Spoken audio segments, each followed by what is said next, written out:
ये एक बहुत ही इंपॉर्टेंट प्रश्न है जो बोर्ड परीक्षा में कई बार पूछा जा चुका है। एक शंकु के आधार की त्रिज्या किससे लिखते हैं? स्मॉल आर से लिखते हैं। रेडियस कितनी है? 3.5 सेंटीमीटर दी गई है। तथा ऊंचाई, ऊंचाई स्मॉल एच का मान दे रहा 12 सेंटीमीटर।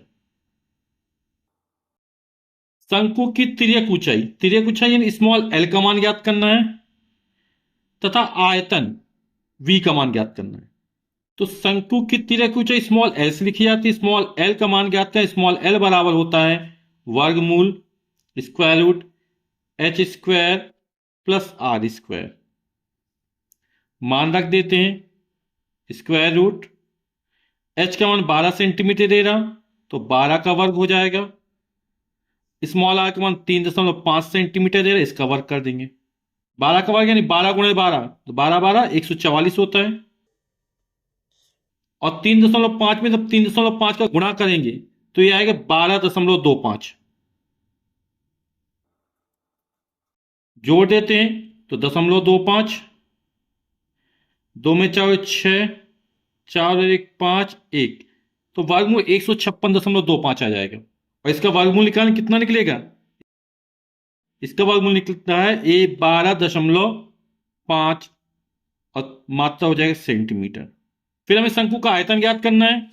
शंकु का आयतन V बराबर होता है 1/3 पाई आर स्क्वायर एच।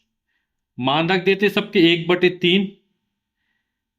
चूंकि स्मॉल आर का मान 3.5 है, 7 से कट जाएगा, तो पाई का मान रखते हैं 22/7। स्मॉल आर का मान है 3.5, शंकु की जो त्रिज्या दी गई है आधार की, और स्मॉल एच का मान दे रहा 12 सेंटीमीटर। तो इसको लिख सकते 1/3 22/7 3.5 घाते 2 यानी 3.5 गुणे 3.5 गुणे 12। 3 एकम 3, 3 चौके 12 हो जाएगा।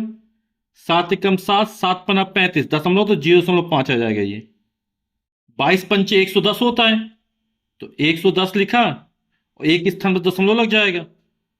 गुणा 35 दूनी 70, 70 दूनी 140, यानी 3.5 में जब 4 गुणा करेंगे कितना? 14 आ जाएगा। 14.0 यानी 14। ये 11, ये 14, 11 चौक 44 की 4, हंस लगी 4, 11 कम 11 और 4 15, 154.0। और आयतन का मात्रा क्या हो जाएगा? क्योंकि त्रिज्या ऊंचाई सेंटीमीटर में दे रहा है, तो सेंटीमीटर की घाते 3 या घन सेंटीमीटर, तो आयतन निकला है 154 घन सेंटीमीटर।